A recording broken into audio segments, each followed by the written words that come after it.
Hey everybody, it's George Bueller, your Prime Fanatic from the Fanatic Forum, and we are here today with our another panel here with a great multiverse fundraiser here, talking with indie comic creators here. But of course, before we get things going here, we've got to discuss why we are here, and this is all for comic books for kids. We'll be right back in a second.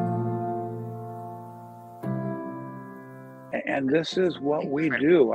We do this every day. On Christmas Day, I was getting emails from hospitals. On Christmas Day, I was responding. Sickness doesn't take a break.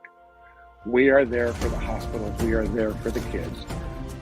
We will do whatever we can do. And as I look and talk to you, and I talk to all the people who are watching this, be a part of this. However you want to be a part of this, be a part of it. If you can send us $5, send us $5. If you can send us 5 comic books, a Funko Pop, a toy, a children's book, send it to us. However you want to make a difference. Make a difference, because we're all in this together. And here's the cool news. Nobody knows who I am, and here's why. When we give these materials to the hospitals give it to the kids and the parents. Comic book for kids and my name never shows up. When this stuff goes to the military, when my comic shops send the pallets, my name is never there. And that's great. That's all right. Because it's not, as I said, about us.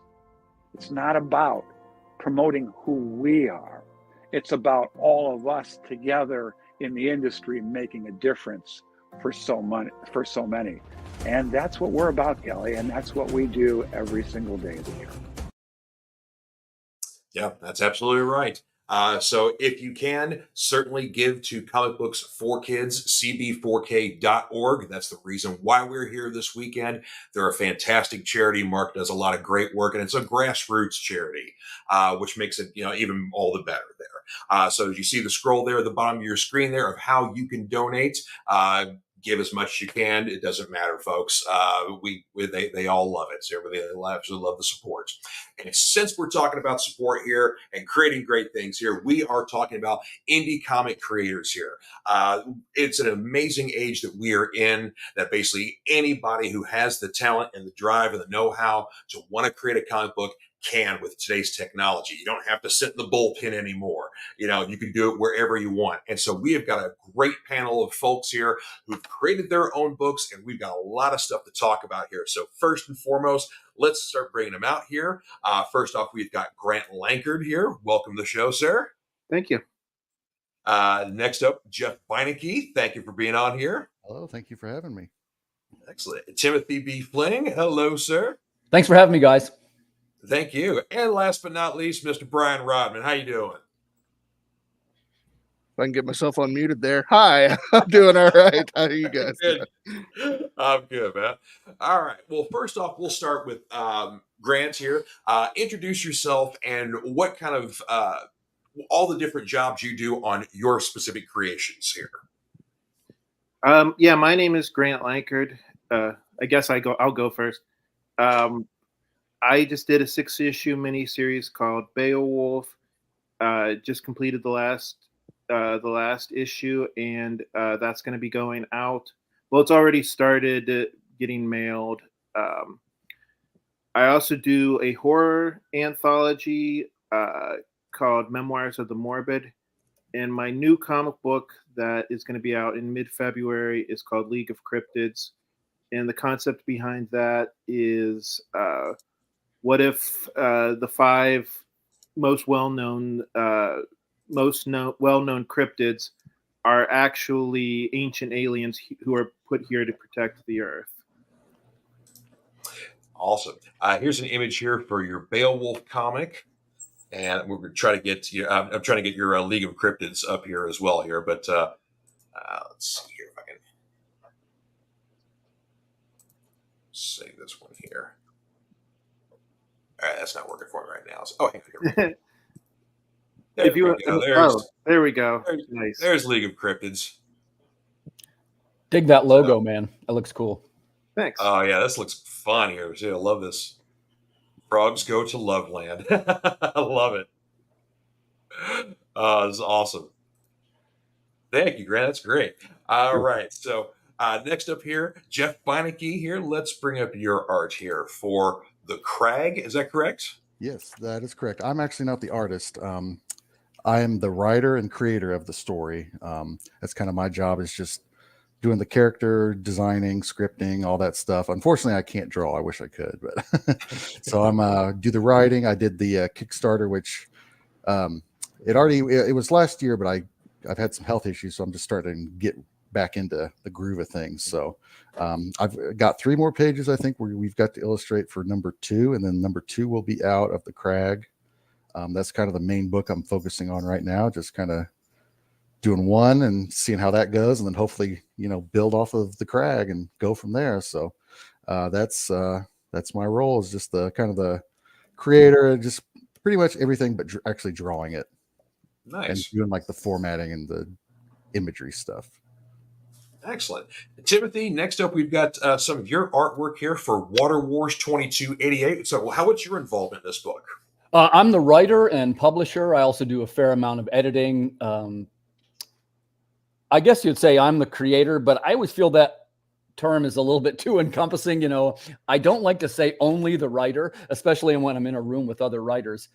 But I guess it is fair to say that. But over the course of it, I feel like I should mention that's now 18 artists have contributed to this series over a 4-year period. So it's, wow. I say that in the sense, I guess like all of us, we want it to sound like we're doing a little better than we are. But I feel like I definitely got to give a shout out to the team, because it's grown into something bigger than I ever thought it would be. Absolutely. And last but certainly not least here, Brian Rodman. I've got a couple of images for you here. So first off, we have Memoirs of an Angel, the Gray Pilgrim. Yeah, so this Memoirs of an Angel actually started out as a comic book series, which is why we're all here. And right now we have 8 issues of that. I do all of the art, the writing, and the coloring, lettering, all that jazz. But by no means do I do this by myself. I have a handful of amazing ladies who are on the team, and they're anywhere from editing to helping me format. They're great group of creators. And now Jeff, because I also have had some really bad health issues that have popped up over the last year, and so we're pivoting from comics, from Memoirs of an Angel, from comics to kind of a hybrid of comics and prose. So it's not quite a prose novel, not quite a comic book. There's I guess you could call it an illustrated novel, but there's a lot more comic book flavor to it than a normal illustrated novel would be. So yeah, that's kind of my role in that series, and we do have 8 issues completed of the comic before we've made this pivot. So yeah. Okay. And then I've got another image here for you for the Nebulizer character here of yours.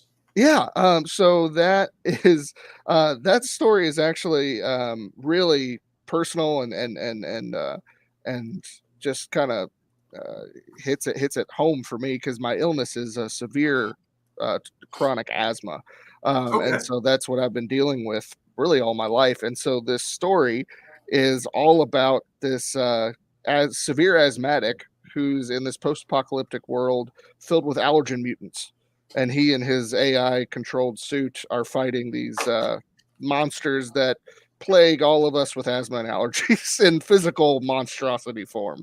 So it's a lot of fun, and this one is kid friendly. So so yeah, I'm really I love this series quite a bit. That's awesome. Well, one thing I'm always intrigued about when it comes to writers, artists, any kind of creators is the creative process that you all go through.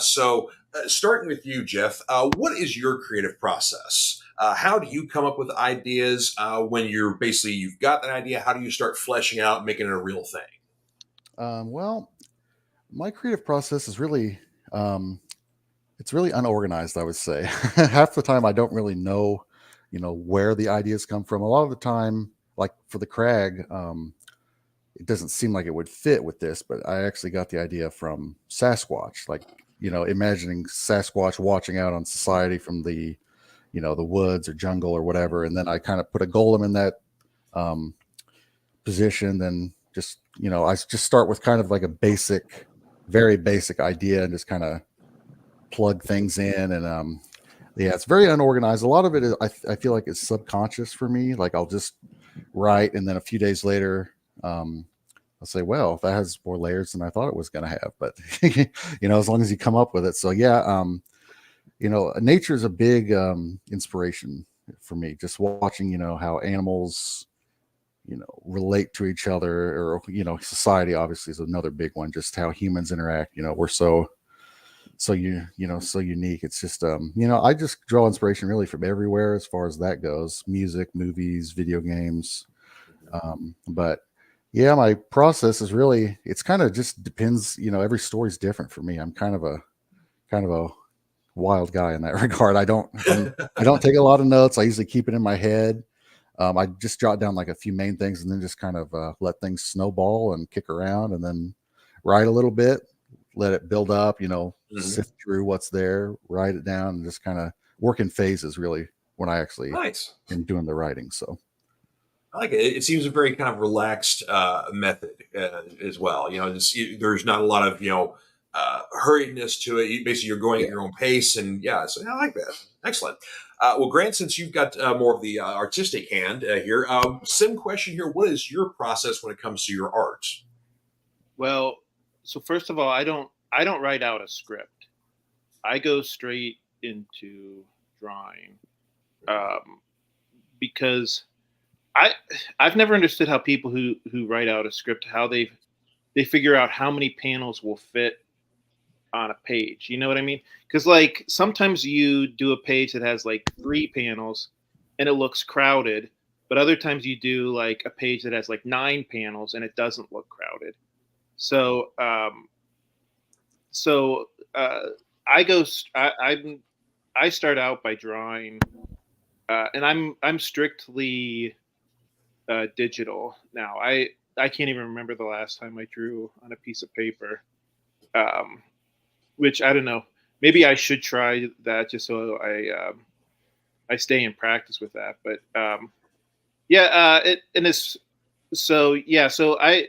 that's how I write the stories. And I think most writers will agree with me that the real work, when you really pull the story together, is in the rewriting.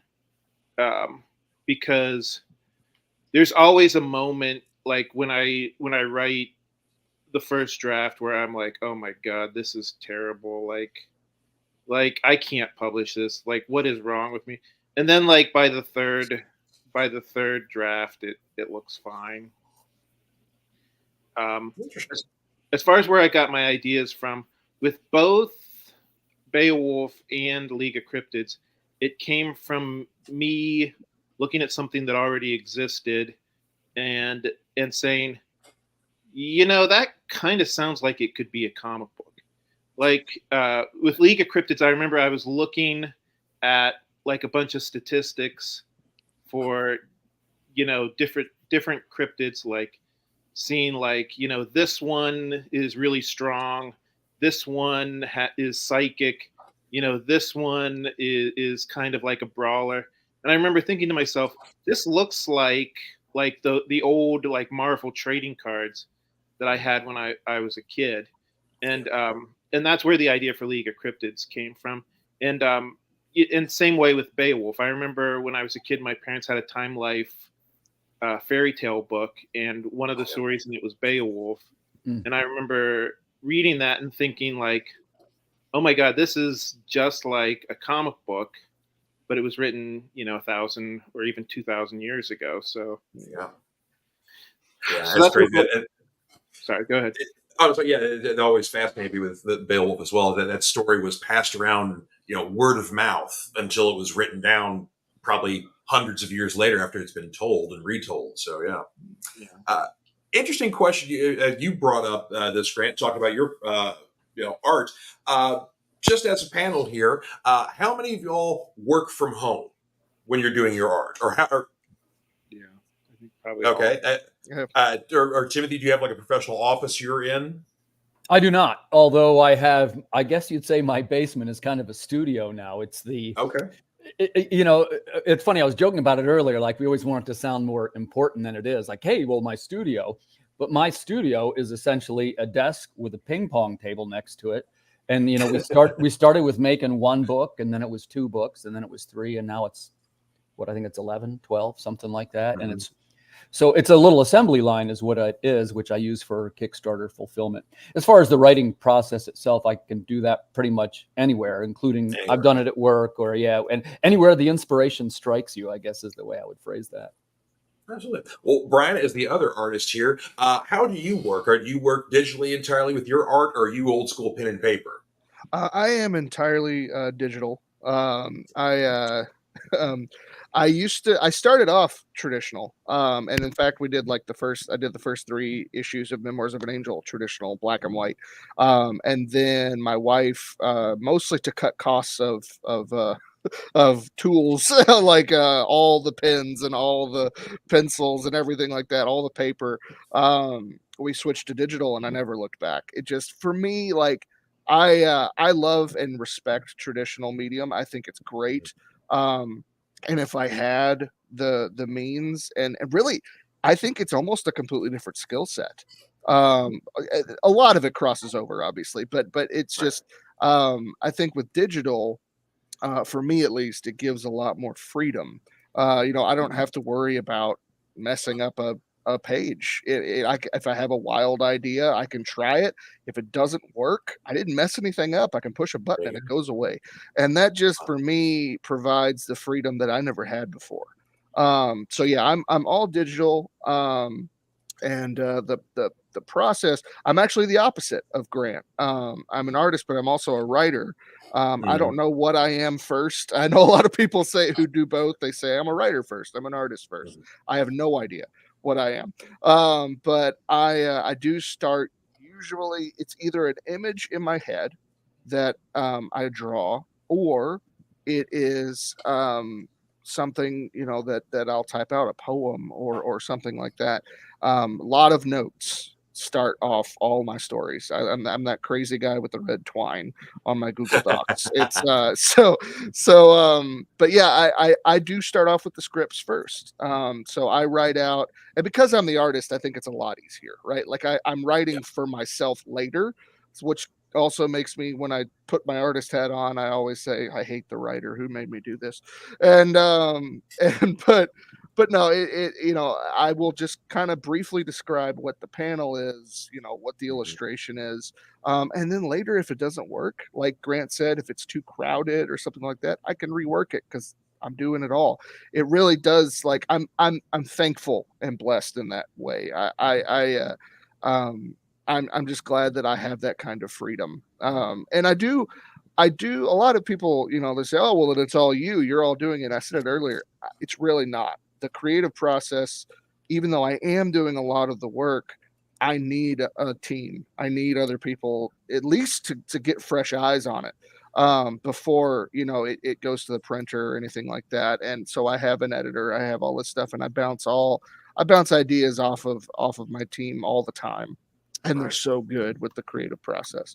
So yeah, I usually, it's kind of a weird ping pong effect of being a writer and an artist, and whatever creative fancy strikes me in the moment, that's the hat I put on. Right on.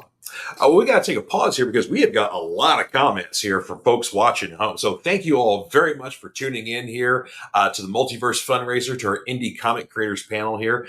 Let's get some comments going up here real quick here. Let's see here. First off here, we got to have Molly Daniels coming in and says that she loves the Nebulizer Mouth Breathers Unite. Thank you, Molly. Absolutely. Let's see here. Hey, Carl Witzman saying, thank you very much, Carl. I appreciate it. Saying, nice from Georgia takeover so Crayle and Kelly can catch a break. Yes, those ladies have been working very hard this weekend. So thank you all very much for what you all do for this year. Let's see here. Hang on. Good. Wow, there's a lot of comments here. This is awesome here.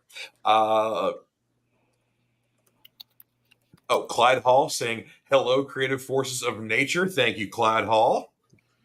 And we got Hollis Thompson coming in here asking where he can buy Beowulf comics. Also told Crayle there's only one manuscript copy of Beowulf, and she joked that maybe it was a story no one liked and one dude saved it for fun.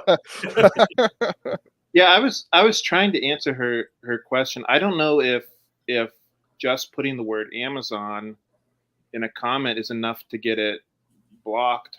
But like yeah, my comments failed to post. So I do have an Amazon page. If you just type out my name, and I'll spell it here for you.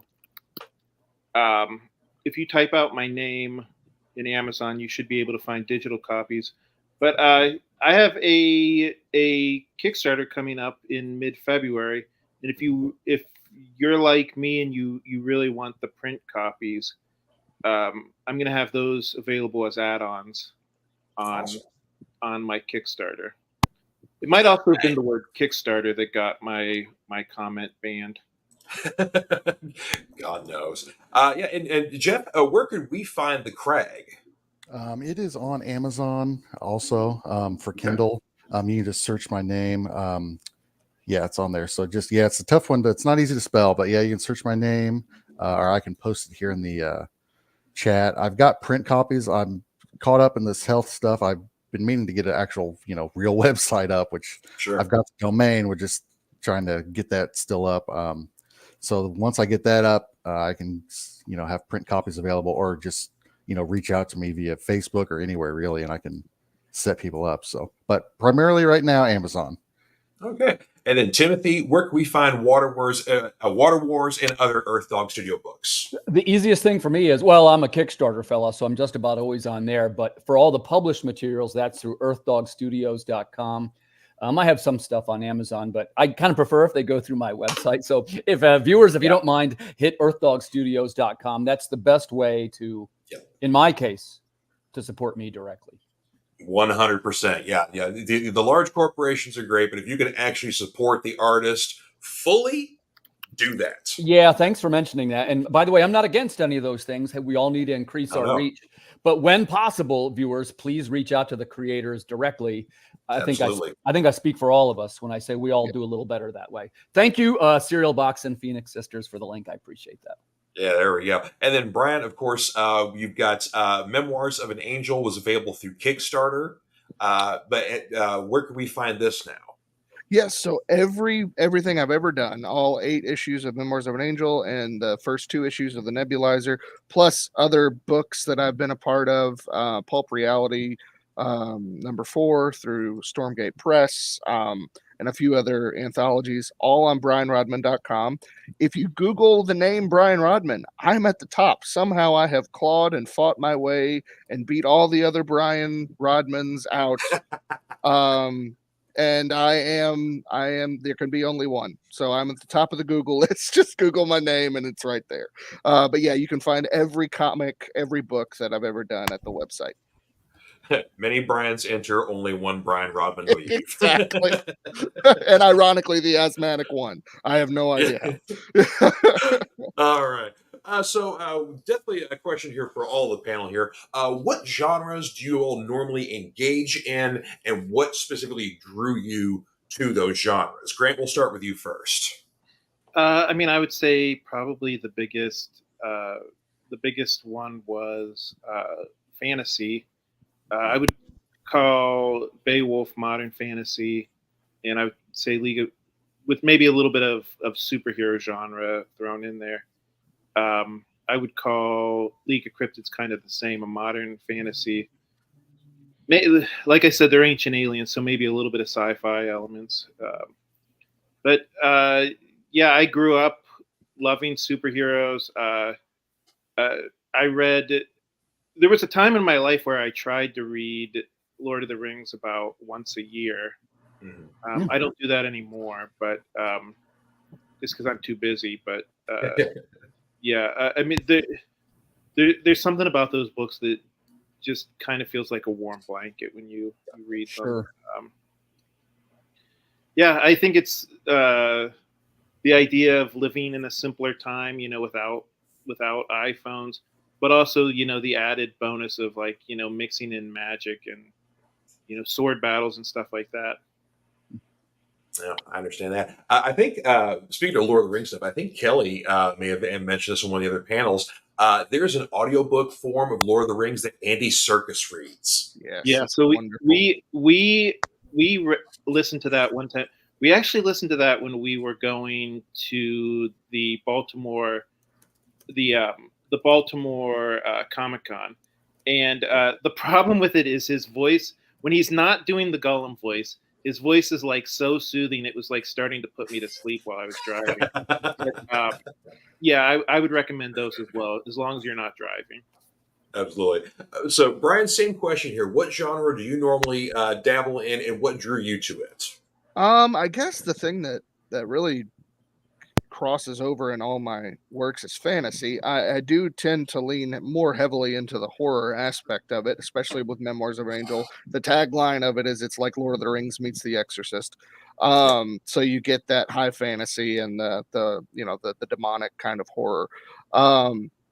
But I'm sorry, what was the question again, George? Oh, basically, what genre do you normally dabble in, and what drew you to it? Right, and so with memoirs, my faith actually drew me to it. I'm a seminary nerd. I went to Bible college, all that jazz, and the for a while I thought I was going into vocational ministry. Did not do that. I'm a comic creator, so you see how that worked out. But I while I was in class, a lot of times, learning theology, just hearing all this lore and things that I personally believe, but also just how it works, all that jazz, trying to wrestle with all that stuff. This story kind of formed. You can see in like my class notes, I've kept a lot of them. Were in the margins and things in the page. I've written down little story ideas that, I mean, this was 15 years ago. That now it's coming to fruition in this way. And so that's what mainly inspired. And of course, like Grant said, I read Lord of the Rings. I'm a Middle Earth nut, so I love reading Lord of the Rings and the Silmarillion and all that stuff all year round. And so that's a huge influence. Brandon Sanderson novels, huge influence. And then of course, like I said, my faith as well. But with the nebulizer, my health, huge. Huge. I wrote it during the pandemic or the first issue, and I just wanted something fun for kids that struggled with the things that I struggled with as a kid. That just, it gives them an escape, much what this whole fundraiser is about. Right. So I wanted to create something that asthmatic kids could look to, have fun with, because it's a comedy first and foremost. It's a fun, silly book that has an outrageous premise. And it's it's got some darker tones. Obviously there's a post-apocalyptic world, so there's a lot of monsters. Everything on the microscopic level turned into this monstrosity. So that's it, but everything else is fun and fantasy based. But yeah, the nebulizer is all about just giving kids and adults a hero that they can look up to and relate to, who struggles with the same things that they do. Excellent. So a new question here. We'll start with you, Jeff, here. Basically, any kind of creation you're going to do when it comes to comic books or any sort of form, you're going to deal with collaboration. You're going to have to deal with basically working with the right people, finding those right people. What has been your process with finding those people, and have you ever had any experience with someone that maybe didn't work out and had to kind of tool everything you were working on? Yeah. For me, I have been extremely lucky. First off, let me say that to find the people that I've found to work with, especially the artist for the Crag, Janine Joni Keith. She's been really helpful in just helping me grow as a writer. She's just great. But so I found her just on a Facebook group. This was, a while back, but it seems like they're filled with scammers now and spam accounts and stuff. So it's hard to find. I'm not sure. I'm trying to think of the right word. It's hard to find people that you, I guess, mix well with creatively. And once you find that, you kind of know it, and just everything, for me at least, it's become just easy to collaborate once you find that person that you mesh with. So yeah, it is very, you've got to work together. Communication is huge, like Grant was talking about, knowing how many panels on a page. Like, for instance, the artist, like if I put too many panels on a page, she can just adjust it and put like if I put 5, but there's only room for 4, take liberty to adjust it. I trust her, and that's fine. You gotta, if somebody else makes a change that's better, you gotta kind of put your ego aside sometimes and do what's best for the art. And that's something I struggled with. I'm 34. Like when I was 20, that's something I really struggled with when I was a lot younger, was just the ego part. Like, there's people that are better than you and know better, know what they're doing more than you. You're only 20. You haven't been through it yet. So yeah, I would say communication is the most important part for me. Just, getting your ideas across, and, being shy about maybe if you want something tweaked. That's something that I struggle with a little bit, just because I don't want to be confrontational, but that's part of it. Whatever is best for the art is kind of what you guys should all, the team, be working towards, I feel. Absolutely. Yeah, that's kind of a thing too. I think a lot of people struggle with. You don't want to come off as being too, negative or too, critical or anything like that. You just want to make things work the best they are. And you should be able to trust the team that you're working with, basically, to be able to work through that. So, Jeff, I'm sorry, Jeff, Timothy, of course, you basically running a studio here. You've definitely got a lot of collaborators you've worked with. Probably some people have come and gone. You've said, of course, with Water Wars, had so many, artists come through there. What's been your experience with collaboration with people?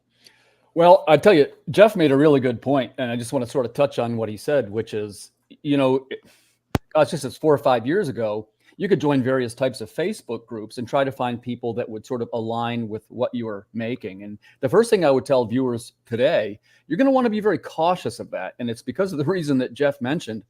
It's a thing now where people put up art samples that they didn't make, or to say it's filled with scammers, I feel would be an understatement at this point.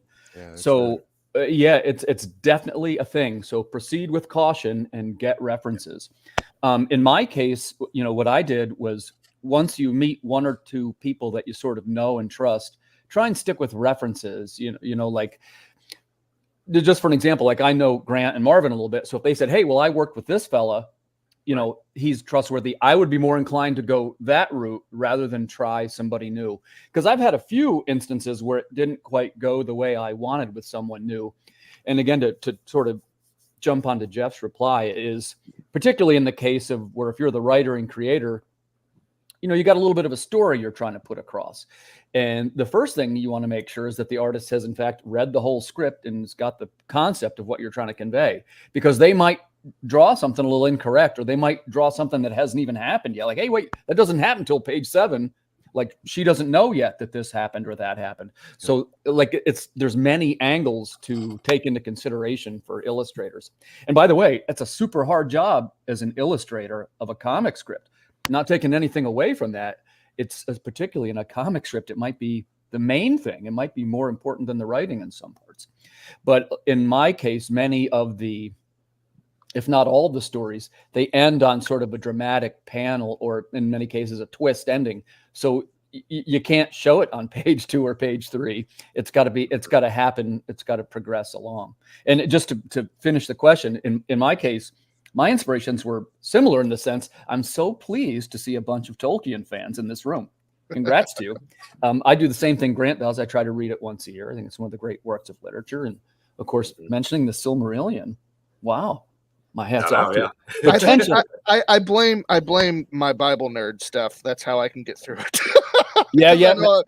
Many people say, you could, and not to, go completely off topic, but the beginning of the Silmarillion is in many ways biblical, right? It's very similar. Yeah. So that's, but once you get through that, it's some of the greatest dialogue that's ever been written, and highly recommended. Yeah. But so I in short, I'm the sci-fi guy. My influences would be Richard Matheson, Isaac Asimov, Harlan Ellison. If you like those, you'll like what I'm doing over here. Yeah. I grew up on a healthy dose of Richard Matheson. Love he's that stuff. one of the greatest, man. One of the greatest. And it's funny, like we kind of forget now who he is. Like you see the Will Smith movie, I Am Legend, right? Well, everybody knows Will Smith. How many people would say, hey, that's Richard Matheson? Yeah, Right.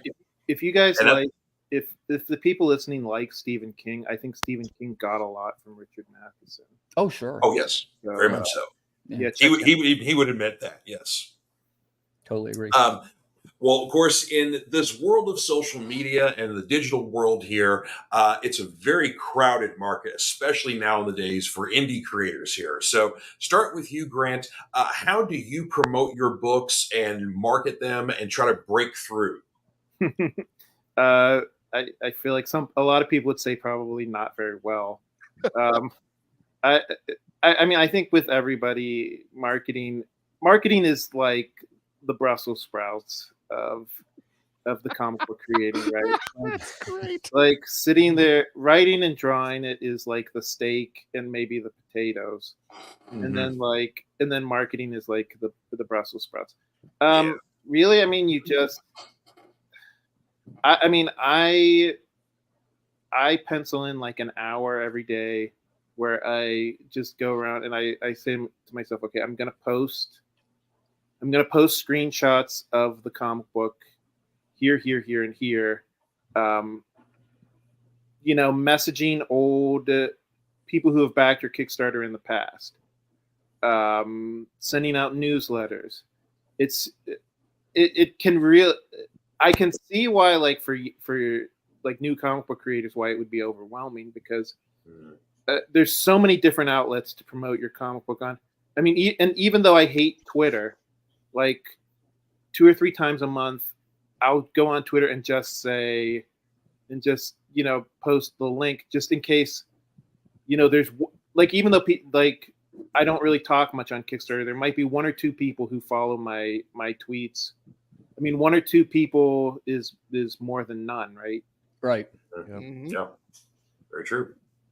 And Carl Witzman makes a great point here. It says he told a new writer that you get an editor in order to sell your next work. If your early works have numerous errors, you won't sell stuff in the future. Yep. Very true. You always definitely want to put your best foot forward anytime you're putting your stuff out there. I mean, I've been an ear for a lot of different writers and whatever else. Like, here, read this, tell me what you think, and then basically, they're not publishing it. They're passing it to a friend and getting an opinion, sort of thing. So, but yeah, I would definitely agree with that, Carl. Jeff, what about you? How do you do marketing and promotion for your own work? Well, that's kind of the the hard part. It's I'm kind of just stumbling through it right now. This is the first really exposure I've ever had outside of just basic Facebook, Instagram, a little bit of Twitter posts with screenshot of the artwork, a little caption. For me, I don't. If any of you guys think I'm doing it in the reverse order, please tell me, because I'm kind of lost on the marketing thing. What I'm going to do is I'm going to start doing really small, like just little card shows at like moose lodges, and try to build up from like ground zero locally, and then maybe I don't know. It's because I've the exposure with just having a social media account for me has not been easy. I've got a couple followers, which like Grant said, 1 is amazing, let alone, you're trying to get as many as you can though. But so for me, I'm kind of starting over and just going to do it locally on top of the social media stuff. Maybe because I've got like a flyer with the QR codes, put that on the table, and if people buy comics, maybe start building up a little bit, then hopefully word of mouth, and, see what happens. I always try to remind myself that, when I start feeling down about marketing and exposure, that the Ninja Turtles are actually still a thing, and that happened. If the Ninja Turtles can catch on and take over the world, you never know what could happen. So just always keep plugging away, and you never know when your lucky break's going to come. So network and social media, local shows, got to do it all. It feels like, to me at least. So that's what I'm gonna. I think that's a good strategy. Like, I don't recommend really young comic book creators doing like the big comic conventions, because what you're going to find is you're going to get lost in the mix. Mm-hmm. Like, the people who go to the big conventions are there to meet William Shatner or Dean Cain or whoever. They're not there to buy comics. I mean, there are a few, but generally speaking, it's the smaller shows where you're gonna find like a guy who's been collecting comic books for 40 years and is excited about your comic book. Yeah, I've got a guy that really, he wants to actually do some art, like a cover, and he's been a long time collector, and he actually lives like one town over. So that's kind of what inspired me to do start local and do a kind of a grassroots thing and try to go up from there. So. Absolutely. Timothy, what about you? Have you had any challenges with marketing or with promotion or just getting the word out about your works? Yes, in short. And first, thanks so much for asking me this question. So I'm going to try to focus in like a laser in the hopes that it might be helpful to some of us in this group. One of the things that I've noticed, and by the way, Grant is 100% right in what he said, and I'm going to approach it like this. Social media has changed a lot in the last 4 to 5 years. And what you're going to find, and by the way, I'm guilty of this, so please don't hear that I'm disparaging someone. We all tend to do the same things, right? I call it spamming the link graveyard. Here's my link. Here's my link. Buy my stuff. Buy my stuff. And Crayle knows this. I got a little bit of a marketing background. And the truth is, we want people to notice our stuff, but we're taking exactly the wrong steps to do it. Here's what I mean by that. When we drop these links into groups, there isn't any engagement for these links. There isn't any reason for the person to follow you. So the first tip that I would give for free is jump out of the comic book creator groups. Man, we all love each other. You guys are great, but we're not customers at the end of the day. So in the fantasy guys, I'm going to just pick Grant and, for an example, hey, the Lord of the Rings groups or the fantasy groups or the cryptid groups, right? Which are the ones that I'm in. I got a cryptid group too. And just share art samples. That's step 1. Step 2, tell them a little bit about yourself. Here's who I am. This is what I'm doing. Here's who did the artwork. Maybe a little blurb about who the artist was. People like to see who made things, right? In other words, the best way to sell something is not necessarily to tell them to buy it, if you follow what I mean. All of us have a little bit of resistance toward advertising, or at least I do. And, I don't engage with any of those, so why would we think somebody else would? The third type is exactly what we're doing right now, is to appear on podcasts and try in some way to be interesting to a group. And in my case, what I sometimes try to do is try and help somebody else. And even if you don't necessarily do it very well, I'm not claiming I do it very well, but I have a small podcast that I do on Friday nights, and people will relate to seeing you try to help someone. And we share tips about marketing and social media and all this kind of thing. And while we're on the subject, you guys are all invited. I'll be seeing Grant pretty soon anyway. But this is the type of thing, in my opinion, that builds an audience. If you build the audience, they'll show up when you launch your Kickstarter. They'll say something like, hey, there's Brian. I liked him when he was on the blah, blah, blah. And they'll give it a shot. Whereas if you're like most creators, and again, I don't mean this in an insulting way, it's that they do it out of not being sure what to do. That here's the link. Go buy my book. Go support my book. Here's the link. And it doesn't work. It doesn't work. And as a matter of fact, the algorithm does not reward that type of behavior. And soon you'll be pretty frustrated because you won't get much engagement on those posts. Absolutely. And then Carl Witzman also mirrors your point here about being on online programs and fundraisers and stuff like this. Definitely also helps in marketing. Right. So, Brian, same question here. What has been your challenges? What's been your successes with marketing for your own products? Sure. Well, I felt like a bobblehead while Tim was talking. I agree with pretty much everything you've said. I would actually add one thing that I don't think has been mentioned, is pointing people or directing people from social media to your domain that you own. I think that is crucial because what that does, it's a little pocket of marketing, because all the other stuff that Tim and Grant and Jeff have addressed are all important. But I also think cultivating that kind of, I hate to use this term because I think it's abused, but community aspect to your fan base, to people that like your stuff. And I think it takes some time. So, you're not going to see, 1,000 people show up overnight. But while you're going to shows, while you're promoting online on social media, always point people to your website. I do a a monthly newsletter every month, just once. I don't spam anybody. I open it up. I talk about whatever's on my mind, and then I update everybody with, what I've been doing, what I'm into, all that kind of stuff. And that is growing. It's been growing over the course of 8 years. And so now I have an instant access to all my people who have shown up, and hundreds of people that are subscribed to my newsletter. I can just send out an email if I have a Kickstarter coming up. I don't have to wrestle with the algorithm. I have that instant access to people. And so instead of wrestling with all the things happening on social media, all I have to get you to do is click an email and read. And that's proven for me to be very helpful.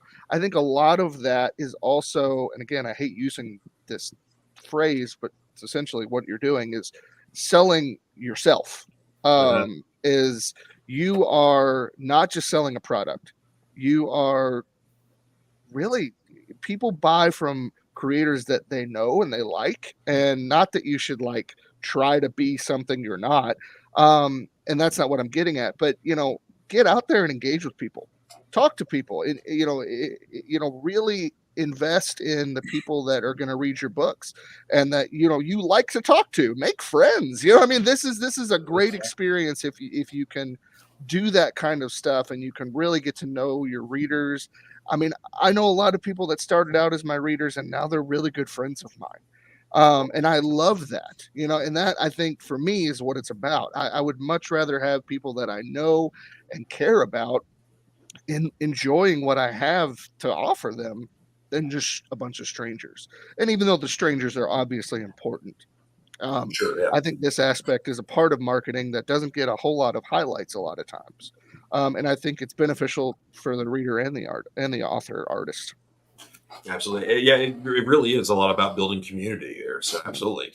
And kind of speaking about building community here, of course, there's always, when you're trying to do your own work, the financial considerations of how to get it out there. Kickstarter, of course, has been mentioned numerous times here on the panel here. Has there been any other ways that you all have found success in with basically any kind of, self-funding with things here? Or have you had any kind of sponsorships or even grants or anything like that? No, not really. Go ahead, Grant. Sorry. I mean, I go around to local comic book shops and ask if they want to buy a couple copies. You can make a little bit of money like that, but obviously the margins are very low because the comic book shop is also trying to make a profit. I tried Indiegogo once and it was a complete disaster. What do you mean by a complete disaster? I'm interested in this. I made 40. I think I maybe got $40 worth of backers. Oh boy! Okay. Indiegogo. It was bad. I don't know. I don't know. I don't want to get into the difference between Kickstarter and Indiegogo because I know people have really strong feelings about that. I have been selling a few comic books through Diamond. Again, the margins are so small on that. Like the amount of money that it costs to print a comic book and the amount of money that Diamond is willing to give you, there's such a small room for profit. Honestly, my advice would be for people stick to Kickstarter. Diamond is poo-poo. Yeah. That's why everybody's leaving. I work in a comic book store, and I'm seeing it firsthand. Everybody's leaving Diamond. I did want to just add one thing about this. I live in Louisville, Kentucky. We have 7 comic shops in the city, and I throughout the years have just kind of gotten to know as many of them as I can. Some of them aren't as open to indie books as others, but the ones who are, I've really tried to be a good customer to them, build a relationship, and that's provided me with opportunities to have book signings and shows on Free Comic Book Day. Things like that is huge. I mean, last year we couldn't do it because of my health, but the year before that, I mean, we made a ton of money on Free Comic Book Day because the gracious people at Comic Book World here in Louisville, they just let us set up shop in the middle of the line on Free Comic Book Day, and we got to keep all of the profit. I mean, they didn't, they didn't cut, get a cut. They didn't want to cut. I think we gave them one just because they were being so kind, but it was just, that kind of stuff. If you can build a rapport and a relationship with some of these store owners and be a good customer, and be a good business partner, man, they'll be willing to help you out. And we have found in our experience that that's been crucial. Yep, especially in getting to know people like Jeff. You were talking about kind of starting from the bottom regionally and then going up. That's probably your best way to do it because you're in the comic book store. You've got people who go all the time. If you show up, that's the biggest thing. I think you go to shows, you go to bookstores, anything. If you keep showing up, eventually people will notice you. And sometimes that's the key. Sometimes you're just the guy that's stuck around for 10 years and now people are finally going, oh yeah, this guy, let's see what he has. And I think that's a big part of it too.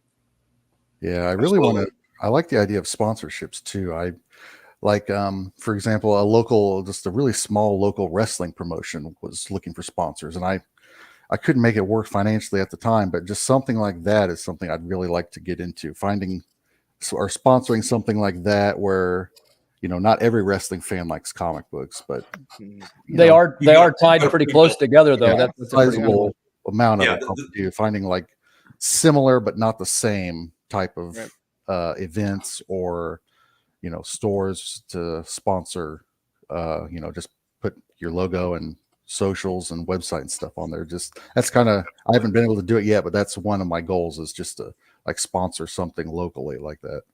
Yeah, that's a great built-in audience. And yeah, the Venn diagram of wrestling fans and comic fans is pretty close. Speaking as one who's both. We got a lot more comments here. We got to get up here.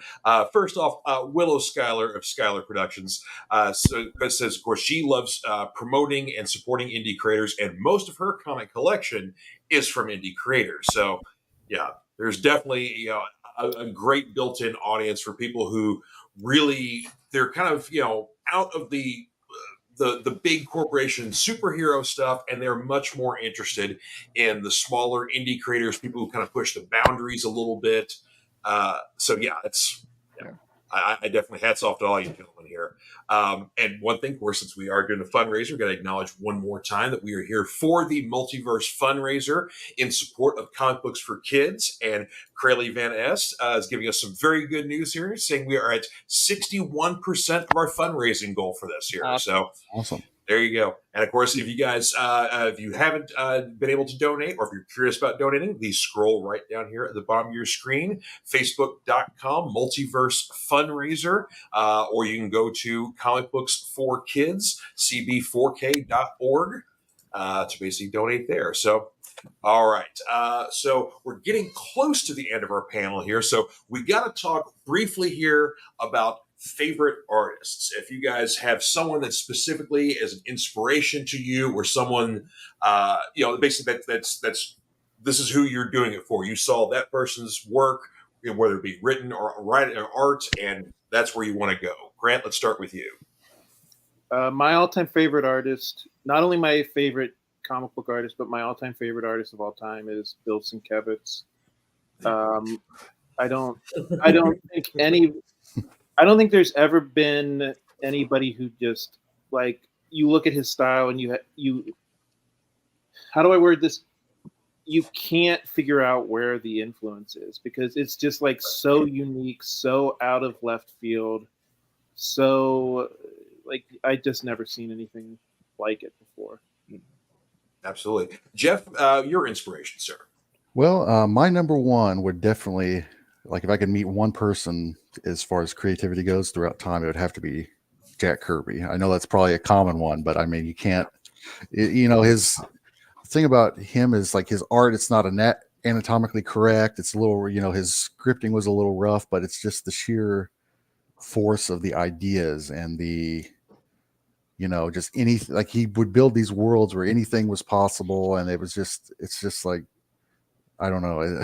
He's just the ideas that he would create are just, it makes me want to just, that's kind of, I'm not trying to rip him off, but that's kind of how I want to be, is that I want to create these worlds where anything can happen, magic, technology, sticks and stones, kind of like Thundercats or He-Man back in the day, how somebody would have a laser gun and somebody would have a sword, that's what appeals to me. I don't know. It's just, I like worlds where you can find anything, if that makes sense. So Jack Kirby is definitely my number one.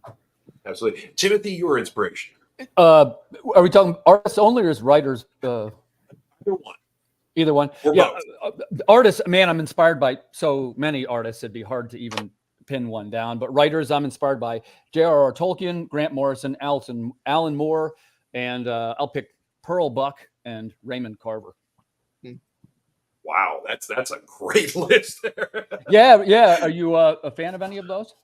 I'm a fan of most of those. I'm pretty much familiar with everybody you've mentioned there. Even busting out Pearl Buck there, very nice. If you are inclined to believe it, that is my number one influence of all time. Really, that's very interesting. I love that. And Brian, I know it kind of doesn't make sense. Kind of doesn't make sense for a comic creator, but hey, I want to keep it interesting, right? I mean, I've always been a fantasy, writer and stuff, when I've worked on things. But one of my biggest influences is Hunter S. Thompson. So, oh wow, good one. Yeah. So there you go. And Brian, lastly, your inspiration, sir. From an artist standpoint, that I just recently posted about having my top 5. But the top 2 are Mike Mignola, and Bruce Timm, who did the Batman the Animated Series in the 90s. That both of those, Bruce Timm's direction and artwork and design really influenced my art style from a very young age. And then Mike Mignola, as I became an adult, just kind of blended with that. So those two meshed together is kind of my art style. And then you get me also somewhere in there. So yeah, those two are brilliant, huge influences for me. As writers are concerned, I would probably say Tolkien and C.S. Lewis are top. Nice. And then I would say Brandon Sanderson and H.P. Lovecraft, also huge influences as well. H.P. Lovecraft writing, not him as a person. just want to clarify that. Yeah. Two separate, very different things. Yes. I forgot Lucas too. You can't. He's like, I guess the common thing for me is people that just kind of do their own thing, or my George Lucas, Jack Kirby, Akira Toriyama with Dragon Ball and stuff like that. Just do your own thing. It might be wacky, but hey, it's unique. So sorry, I interrupted you, Grant. Sorry about that. No, I was going to say, I think for me, Mike Mignola has come the closest of all the recent comic book creators to like making his own world where it feels like, the whole, not just Hellboy, but also like BPRD and then all the different spin-offs that are associated with that. To me, he has come the closest to having like the modern day Marvel or DC, where you have like a whole, it's not just one guy, it's not one property with like a couple of smaller ones. It feels like a whole world of different titles and stuff. Absolutely. And one more thing before we go here, we'd be remiss to not bring up our partner shops that all helped out in their own ways of promoting or sponsoring the Multiverse fundraiser. So we have to acknowledge, of course, Clobbering Comics, where I'm a proud employee of, Dragonfly Comics and Collectibles, the Collector's Edge Comics, and of course Excalibur Comics, cards and games, and Vortex Comics as well. So thank you all very much for helping out with us here, sponsoring and partnering with us. And thank you very much, gentlemen, for joining us here today. Grant Lankard, Jeff Beinecke, Brian Rodman, Timothy Fling here. Thank you all so much for being on the panel, gentlemen. Thank you very much. Thank you for having me. I really appreciate it. Absolutely. And of course, the links are here in the comments, folks. So if you guys need to check out these gentlemen and their work, you got to support those indie creators out there. That's the most important thing y'all can do here. So thank you guys very much for the tuning in here for this portion of the Multiverse Fundraiser. Stay tuned next because we're going to be dealing with some voice actors. So that's very exciting. Got a lot more panels coming up here. So you all have yourselves a beautiful afternoon, and we'll see you next time. Take care.